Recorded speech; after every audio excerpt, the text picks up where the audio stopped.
Hi, everybody. Welcome back to my channel. This is another episode of 3D Interference. Today, what I want to talk about is epigenetics, and I want to get into junk DNA and a few other things.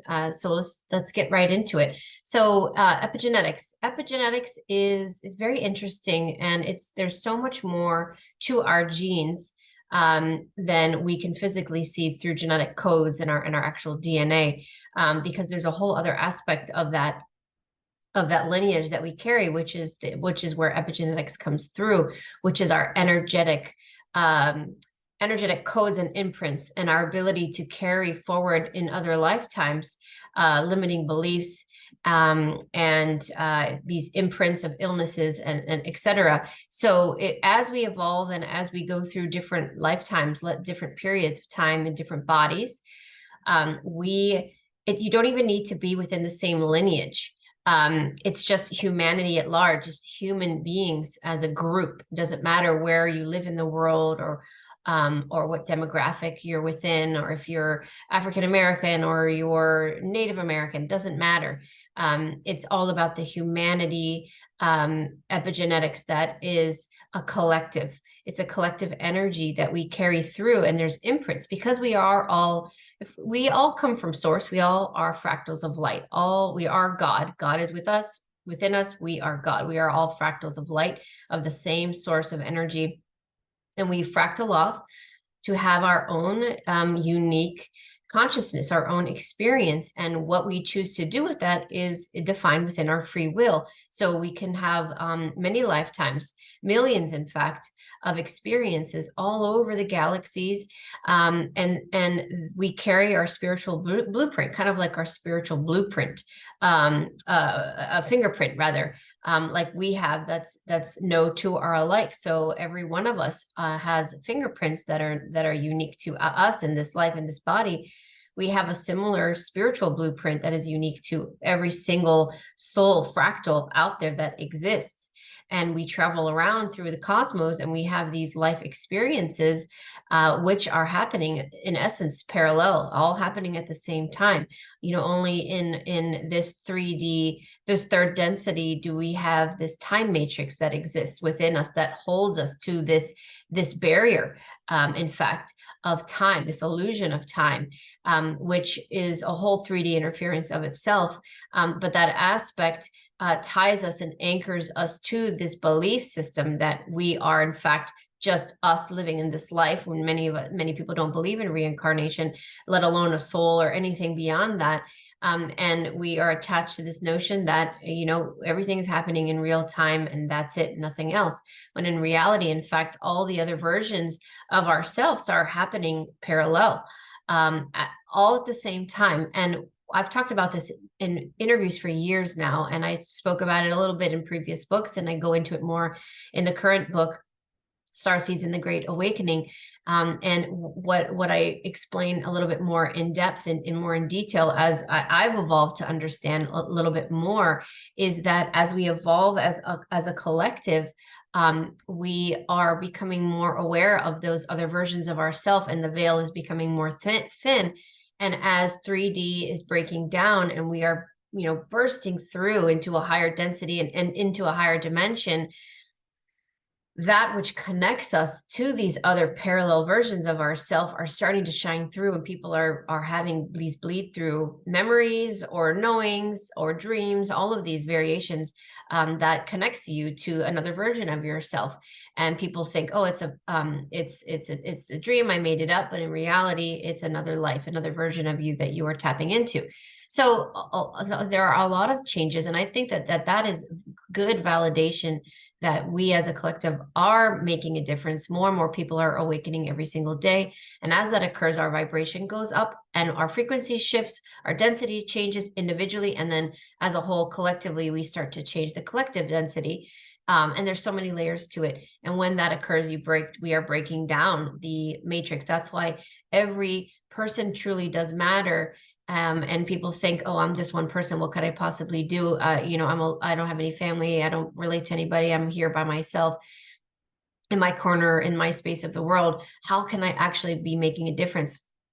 And I always tell people, and I've talked about this in other videos as well, so I won't get too far into it here, but everybody matters. Every soul matters because of the fact that we are connected. Even though we don't physically have a connection in this life to every person, and we can't be in the same physical space, energetically and through quantum entanglement, we are connected, and we are all cousins of one another, in connection with the overall fractal of source, God, creator. And then we are in essence our own consciousness that has broken off from that. But in reality, if you see into the quantum field, I believe that there is an energy that connects all of us, a grid, a beautiful grid, geometrical patterns that connect all of us. And that's where we get this seed of life, these geometrical shapes, these patterns, to remind us that we are in fact all connected, just like all the trees on the entire planet are connected through this intricate system of roots that go within the ground, where one tree can communicate with another tree halfway around the world. How is that possible? So it's all connected through energy, this quantum entanglement that we all have with one another.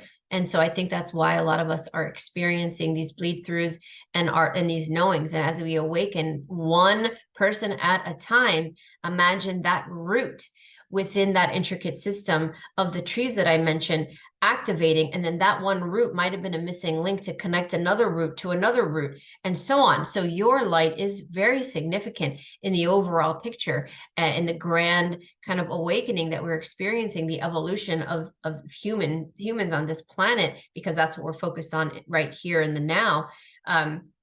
Every person matters. So every light, like I mentioned years ago, I used to play with light brights when I was a kid. And I gave this analogy probably 2-3 years ago on a podcast that I was on.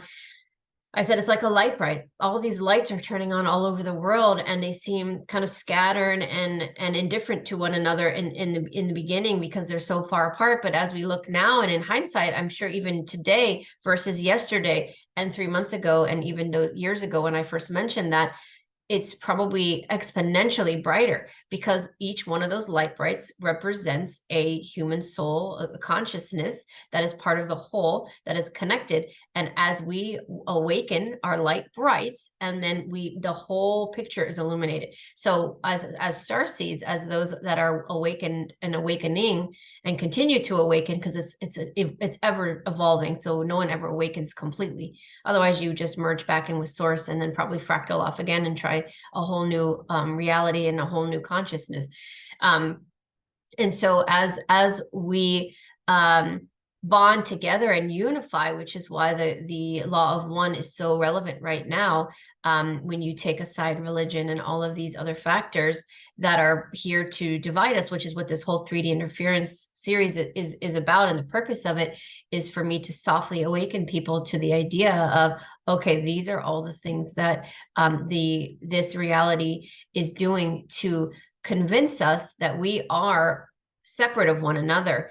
And that ego that we have on purpose that helps Sherri identify that I am a consciousness in it of itself, however you say that, and I am separate of the person standing next to me, because my ego helps me to identify me as me. I am, and this person is this person, and that is their name, and that is their consciousness, that's separate of mine. But if you go out on a macro level, rather, we recognize that that we are still all of the law of one applies, and we are all still connected, and we are all still relevant, and the ego kind of goes aside. I'll do a whole separate video on the shadow side, because that is in mental illness, because that's a whole other department that I want to focus on outside of this particular conversation.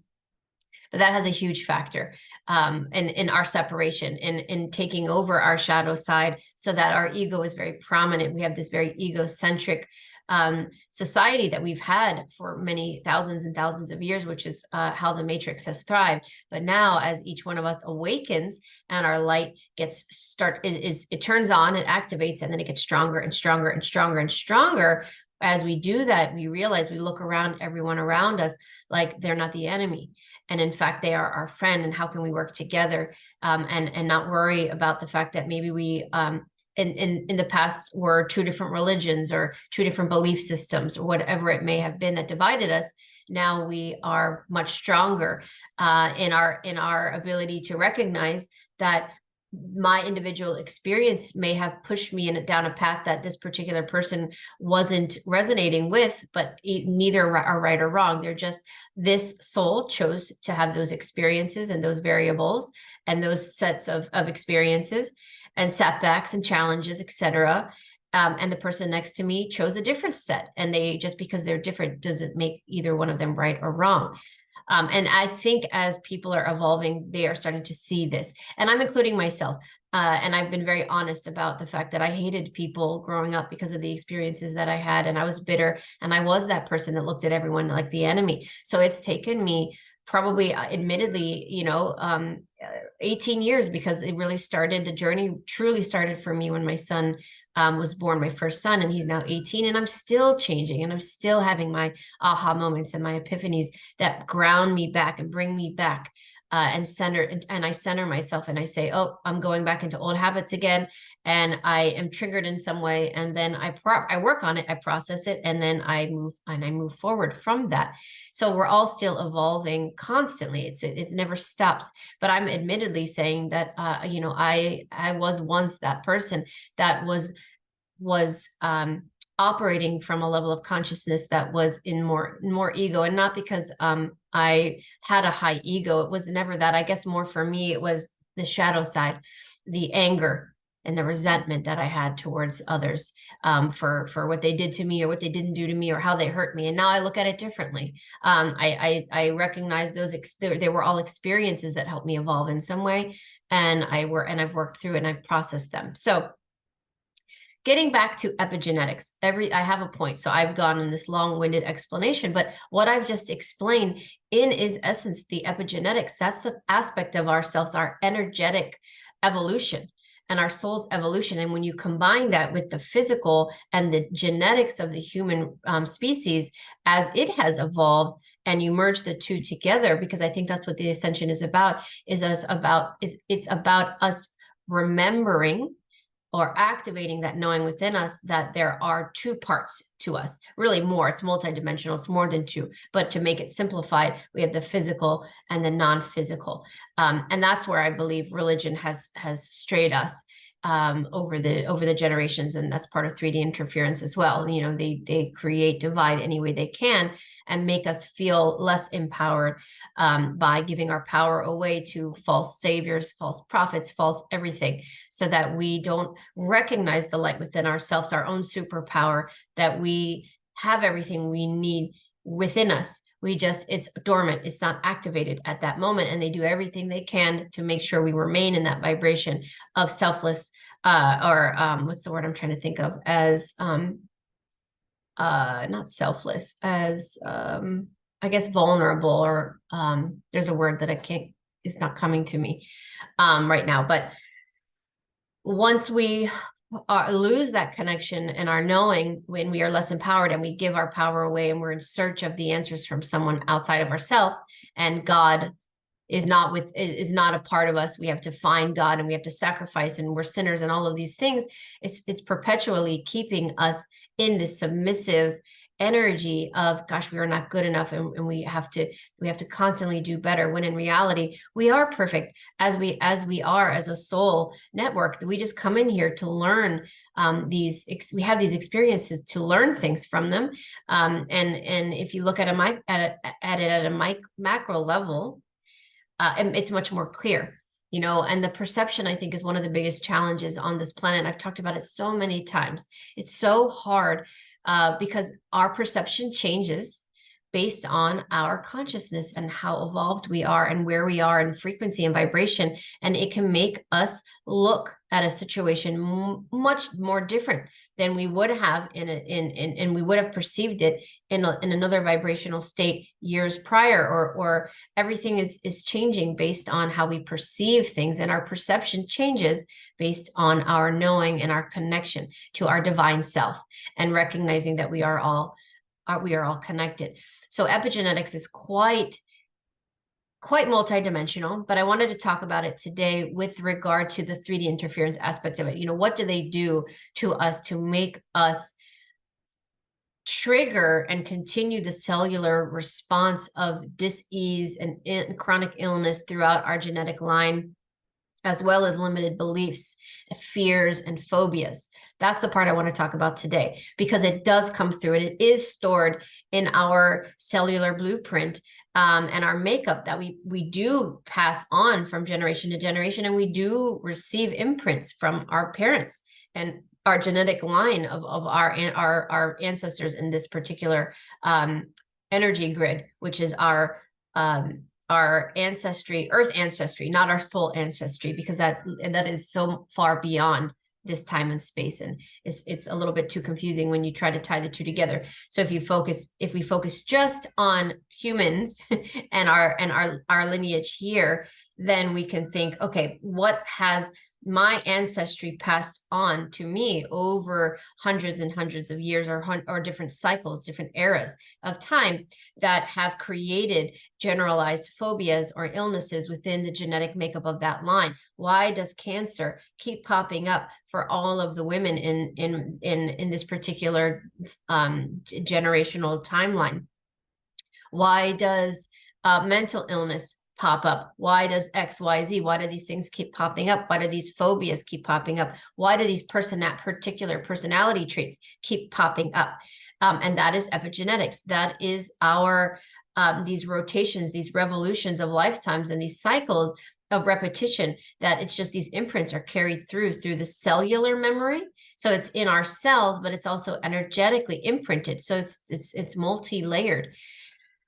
So one thing that I want to talk about first is the physical illness, and the things that they do to program us into believing that illnesses are carried through the genetic line. Now, yes, of course they can, but what they don't teach you is that we can stop it, and we have the ability within our power to stop it from manifesting, because we don't all need to learn the lesson of cancer. We don't all the women in the family don't need to get breast cancer in order to learn something. And the problem is that if we're programmed from a young age, we hear our moms talk about it. Oh, all the women in our life get breast cancer, and my mom got it, and my grandmother got it, and so on. We then, what we do is we activate that imprint that's dormant initially. When we're born, they're all dormant. These cellular memories and they're not activated yet. They become triggered and activated by the experiences that we have. So an example of that could be that, let's say a person is born within a genetic lineage that women get breast cancer. And let's say the last of that line in the present time is adopted and moves thousands of miles away on an island somewhere, and doesn't ever know the genetics of her makeup, and doesn't know about the history. So it's not her, it's dormant within her. That gene is there, but it's not activated. There's no reason to trigger it. And that person will likely not get that unless they have contracted to get that for their learning, or for a variety of other reasons. So if they're not programmed from birth and young adulthood to activate that as a fear, because they're told continuously by their family members, well, women get breast cancer. It's a thing. We need to worry about it. Make sure you go to the doctor. Make sure you get yourself checked up. So that's one aspect of it that we inadvertently do to ourselves. We don't even realize we're doing it, because we think we have good intentions. Oh, we got to prepare. We got to make sure we get ahead of this. When in reality, what it's doing is it's activating that dormant code within you, saying, I want this experience. I keep thinking about it. And then you manifest it. It just happens. Then on top of that, the dark players, what they do within the pharmaceutical and the medical industry is they continuously remind us of it. So that is why when people go to the doctor's office, every new doctor you go to, could be the dentist, could be a psychiatrist, it could be an internist. It doesn't even matter what doctor you're going to. They always have the same intake forms. And they always ask, what about your family? what's your family lineage illness? What runs in your family? And you have to write it down. Here's mom's side, great grandma's side, dad's side, great, and so on. And we're constantly writing it down. So now we're thinking about it. We're writing it down. So we're actually creating a record of it and saying, yep, diabetes runs in the family. And you look at it. Oh, mom had it, grandmother had it, great grandmother had it. I wrote it down. And now there's energy behind it, and now we've put power to it. We put power behind it. It's in our mind. We've written it down. We've activated that gene. Now that doesn't mean you're going to get it, but the problem is that we are constantly reminded to the next doctor we go to, or when you have children and you have to do the same forms, and give your history for their forms. And it never ends. So throughout your lifetime, even for pharmaceuticals, they'll ask you what illnesses run in your family and what allergies people have to medications. So all of it is continuously keeping it at the forefront of our thoughts, activating those dormant codes within us of cancer or prostate cancer or Parkinson's or something that runs in the family, diabetes, irritable bowel disease, etc. So this 3D reality is designed in such a way that it continuously reminds us. Why do they do that? Because they want us to be thinking about it. They want us to have fear associated, and they know that it activates the dormant codes within us, and we are more likely to manifest it all by ourselves. Then on top of that, they have movies and television shows, tons of them about cancer and these illnesses and people dying, and then it pulls on the heartstrings, and we watch these sad movies, and then again, it plays off of our fears within us that we may not have been really thinking about, and then the movie pulls it out of us, and then we think more and more and more about it. Then we are it's running in the background of our mind. Even if we're not consciously thinking about it, now it's stored within the subconscious, layer upon layer upon layer, all throughout your life, every single time you've thought about that particular thing. So that's illnesses. And I know, and I believe, I can't say I know because I don't have 100% proof, but I believe is what I should say, that we have the ability. And I know this because I feel it, but also I've been told in my sessions with children and adults, and their spirit guides have told me, their higher selves have told me about all of this. This is how I know any of it. Any of this information that I give has come through those sessions. And otherwise, sometimes I wouldn't have even thought to ask certain things that come through. They just come through, and that's how I know it. And I believe that we have the ability now more than ever, because as our consciousness is evolving and we are becoming more aware, and we are tapping into our higher knowing, and we are strong and connected to our sovereign self, and we recognize that there's more to us than this physical body, and all of these activations occur, and we stand in our power and we activate our light. We have the ability to override these codes. We have the ability to say, nope, I don't consent. I don't want that. I'm not attracting cancer to this life. If it's not of my highest good, I don't accept. And so it is, and etc. Whatever affirmations you create for yourself. But the more we think about it, the more we will instill fear, and that fear will activate it, and you will just keep you will energetically manifest it to a level of, we don't know if it will actually occur physically, but it could. So as we evolve as a collective, and as we are all awakening, and that light bright gets brighter and brighter, and that web that connects all of us gets stronger and stronger and is more illuminated, we help our neighbors. Because if my light is really strong, and I have a husband or a child or a neighbor or a coworker that is struggling and is not completely on board, my light can affect them in a positive way if they are in resonance with it and they are ready. There has to be free will on their side too. So if they're not, they will block it, absolutely, and they won't be ready for it. But if they are on some level, then my light could kind of seep over to them, and I could be an activating force or catalyst for their awakening. And not just, and I'm not saying me specifically, I'm just using me as an example in this metaphor. But imagine if one person is connected to thousands and thousands of other people through this web, then if it's me giving them a little and all these other thousands of people giving them a little, that's a lot. So everybody does matter. Now we have this dirty little secret within the 3D interference grid called the NPCs, and I'll talk more about that, and I go into it in my book. But the non-player characters are an essential part of our reality for the dark players, because they wreak havoc, they lower the vibration, they keep the herd mentality going. They don't think for themselves because they are either their soul has either been hijacked by an entity or some other being that's within this energy grid that basically has taken over, and that person's soul is either just is not in control anymore, or probably not even there anymore. They're just so far back that they've given up, or they have harnessed the soul, meaning they have taken that soul out and it's in the void somewhere, which is a whole other video. Which those souls are being rescued right now, so there's good aspects of that.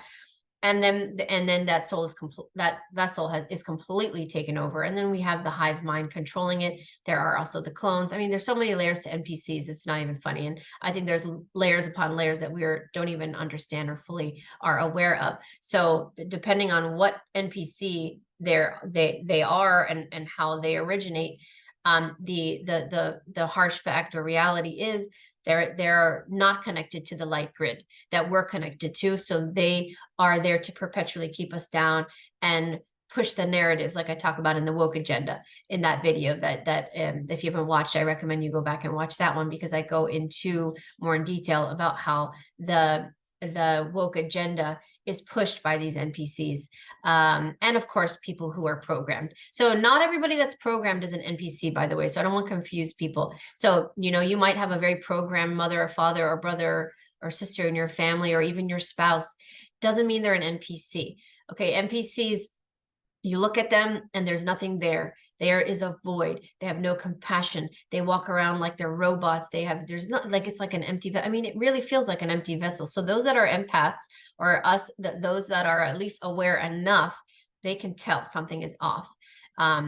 They're not active. Their auric field probably is minimal, if not existent at all. If you were able to get an auric scan, or for those that can see auras, their energy field is probably very distorted, and probably they have a lot of hitchhiker energy around them, of souls that are trying to kind of harness their energy as well. Those that are programmed, MK Ultra programmed through various means, various mechanisms, through trauma, I mean, you name it, there's a million different combinations. That doesn't mean that they're all NPCs. Their soul is still there. They're just so programmed. They're like they're in a hypnotic state. They're like zombies. The zombie movies sometimes aren't always, you got to look beyond the gore and the scary aspects. Sometimes the zombie movies are just the people walking around completely programmed, and they are in a hypnotized state.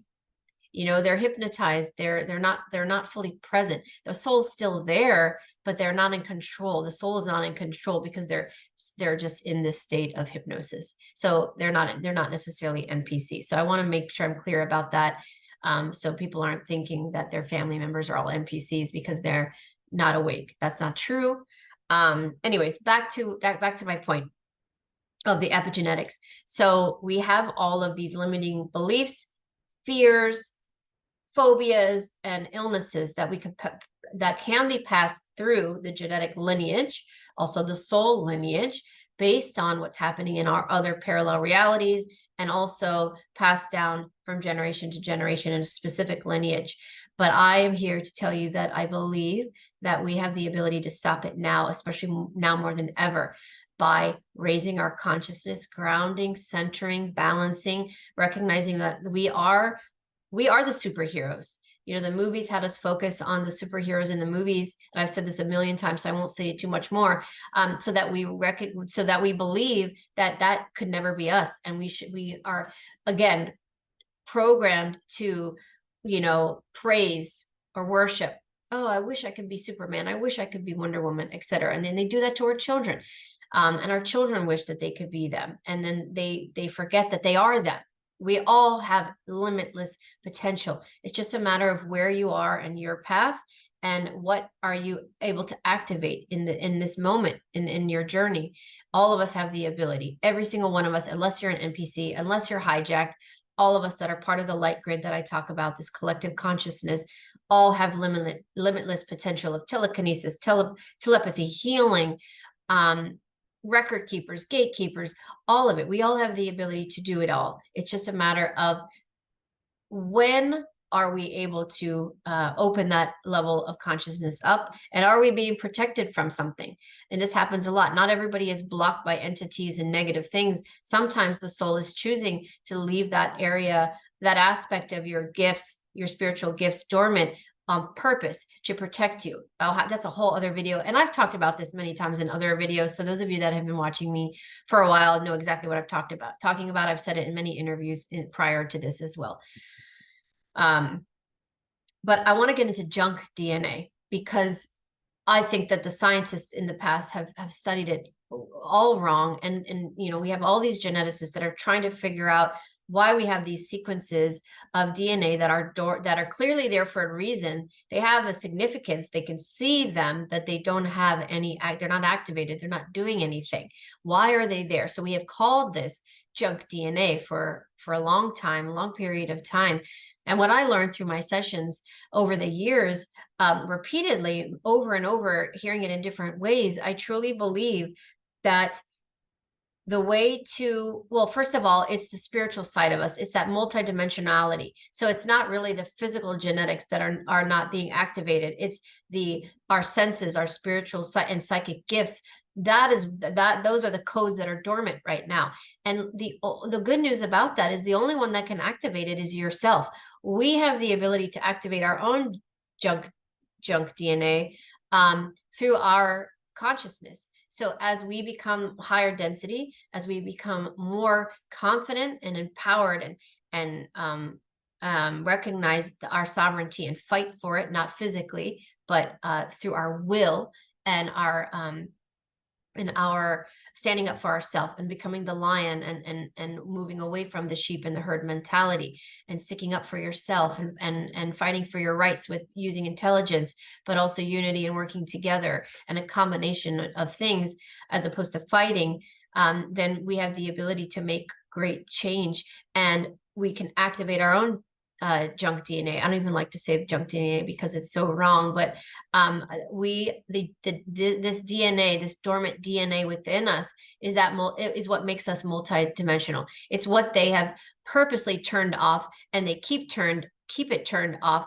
through the 3D interference, all the things that I've talked about up until this point, all the things I mentioned in the book, and the many, many other things that I don't talk about, not because I don't believe it or that I don't know about it. It's just I don't write about or talk about things unless I've learned it firsthand through my sessions. Otherwise, it's just me trying to sound smarter than I am. And I read something somewhere, so I'm like telling everybody as if, I invented it. So there are way more things than I have in my book, and way more things in our reality that are meant to interfere with us and to keep our vibration low, that are beyond what I talk about. But I don't talk about them because I don't have firsthand experience, or I can't carry on a conversation about it, because it would be hearsay. So what was my point? So as we unlock the dormant multidimensional aspect of ourself, our consciousness, it brightens us in such a powerful way that the 3D interference no longer matters. None of those things that I talk about and the other things that I haven't talked about matter anymore, because they don't work anymore. And that's why I wrote the book. It wasn't to scare anybody. It was just to put the information in the forefront of your thoughts so you can make better choices. You can say, I don't consent, because the dirty ways that they try to manipulate us into consenting. And we can change that by simply saying no and making different choices and doing different things in our life, make different certain changes.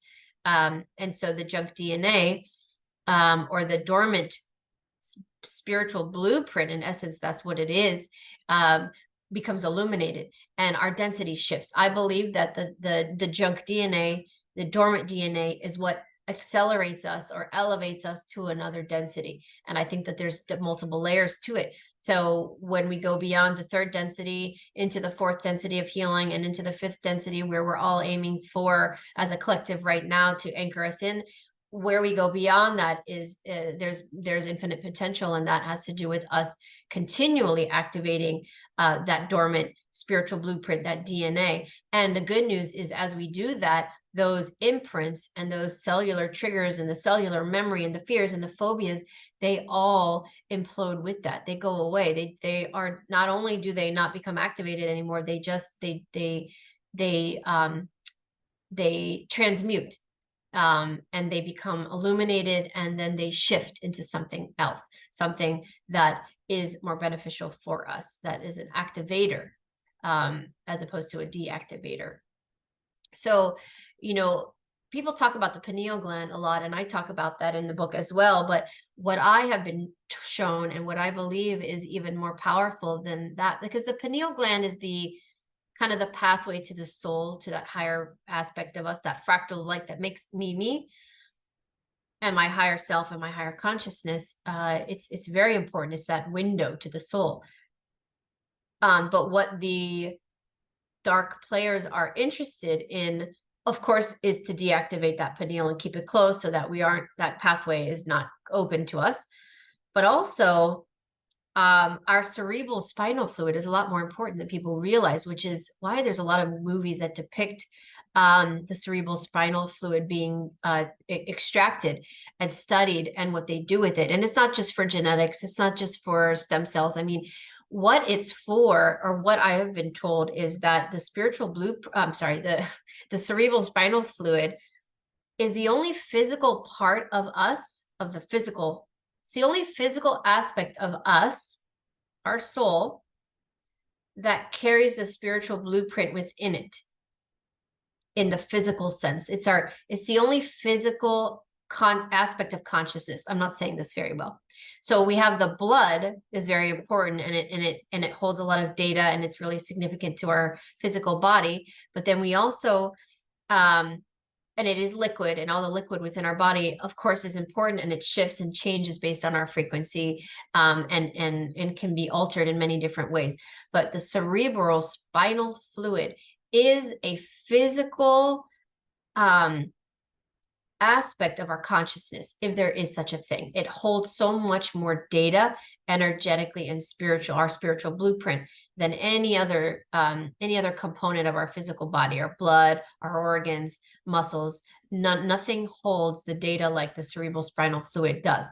And I think that's why they use it in a lot of rituals and things like that, because the dark players, a lot of what they're trying to do, is why they enslave us, is because they can't create. So they use us, but they also manipulate us. They also use us, and they also enslave us, but they also want to recreate what they aren't able to do. And they want our consciousness, but they don't just want our consciousness. They want to know how to create their own consciousness. Imagine if they had the ability to do that, then they would create infinite amount of consciousnesses within their network, within their dark grid, that would just do horrible things and would be completely shadow side, egocentric, exactly to what they want their agenda to be. So and that's not going to happen. They can't do that. But I believe that they try to get our cerebral spinal fluid to study it, so that they can see how to recreate it, because they believe that they can use that fluid to recreate consciousness in some way. But you can't create energy. You can't fractal light that doesn't exist. They can't create that light to fractal it off. So they're not getting anywhere with it, and they have never been able to, but they do use it for other things, with cloning, etc. But I just want to bring that up, that is that's an important aspect of our physical. It's like a bridge between the physical and the metaphysical aspect of us. We have the chakras that are the pathway between the two, but then we also have the cerebral spinal fluid, that is kind of the buffer. And there's no accident that the kundalini and the chakras all align within that spinal fluid, and the spine all are in alignment with one another, and even right up to the pineal gland. I can't go up my face, but they're all connected. So junk DNA, dormant gene codes, imprints, cellular memory, cellular trauma, epigenetics, all of it is intertwined. All of it is connected, but epigenetics just takes it one step further than the physical DNA. It's that multidimensionality of ourself and our spiritual wisdom and the blueprints that they want, and they want to recreate, but they cannot. So to sum up everything that I've mentioned today, and the purpose of this video is to bring awareness of all the things that I've mentioned, but also stand in your power and do anything that you can to raise your consciousness through other avenues that I've recommended, through the other books that I've read or written, and other videos that I've done, but also what many other fabulous people out there are also helping to do. So it's not just me. There's so many of us that are, I think, guiding people that are centered, balanced, and humble. That's the key. I would veer away from those truthers or spiritual gurus or those people trying to get fame and put people down in the process. If somebody's trying to guide you, but they put you down in order to do that, to me, that's the first red flag. So anybody out there doing videos, putting people down, saying you're so stupid, and making faces and making funny sounds, honestly, they have a lot of inner work to do, and they're heavily misguided, and they need to find their way. But they certainly shouldn't be guiding other people. So be careful who you listen to. Always check in with yourself to make sure that the person you are listening to on a continuous basis maintains that level of integrity.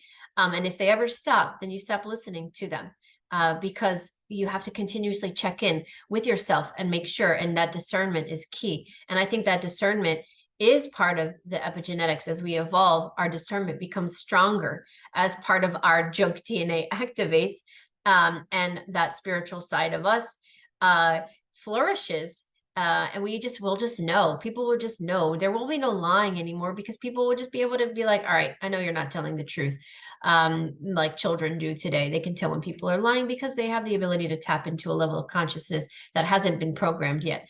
That's why we have to help the children now more than ever, because if we can help them before and keep them from the programming, then they'll remain in their integrity and their light, and they can help us so much more than we realize. So we have to protect them. We have to guide them, nourish them, allow them to be who they are. This is turning into a whole other BSA, not what I intended. But to bring it back to the point of epigenetics, we are in control of our own evolution, our own healing, our own abilities, our own activations.